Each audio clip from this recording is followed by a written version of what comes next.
He stood in line with all the rest on that cold November day.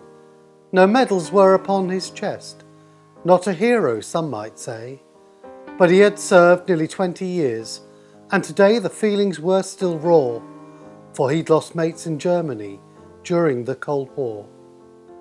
And when back in England, you might think he'd be fine, but the IRA put paid to that, just like on the Rhine.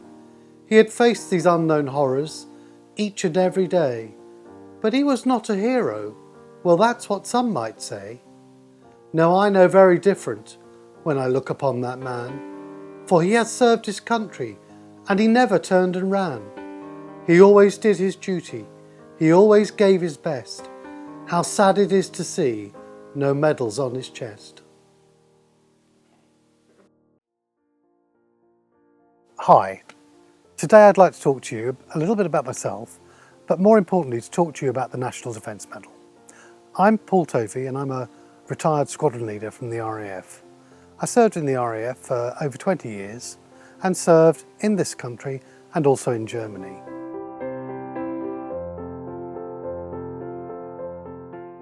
There are thousands of servicemen and women who served in the armed forces since 1945 who have no medal recognition for their service.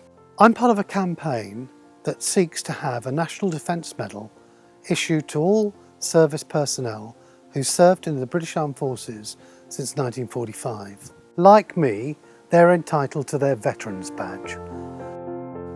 I still take part in Veterans Parades and Remembrance Day parades because I firmly believe we should all remember those who've given and made the ultimate sacrifice for this country.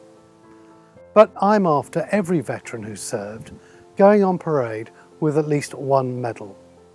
I don't think that's much to ask, and I think is a much better recognition for their service than a badge, which probably costs around 50p to make.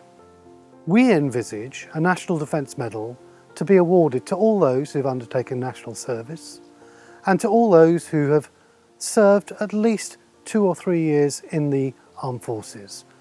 We're quite happy to negotiate with the government on the exact terms of the medal. But the important thing is that no veteran should leave the armed forces without any proper recognition. Did you know that there were 54 British service personnel killed outside of Northern Ireland by the IRA? I remember all too well shootings in Germany whilst I was stationed out at RAF Bruggen. You can't tell me there was no risk in being in the forces. You'll recall perhaps that there is a medal for those who served in Northern Ireland during the Troubles, but for those of us who served outside of Northern Ireland, there is no official recognition at all, despite the fact, as I've said, there were many shootings, many bombings, and many service personnel were killed. I think that's both wrong and very sad.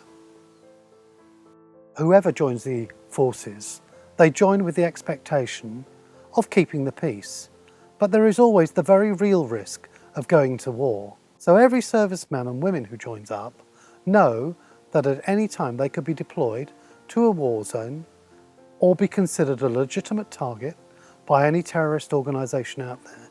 Since 1945, there has been only 1 year when a British service person wasn't killed on duty.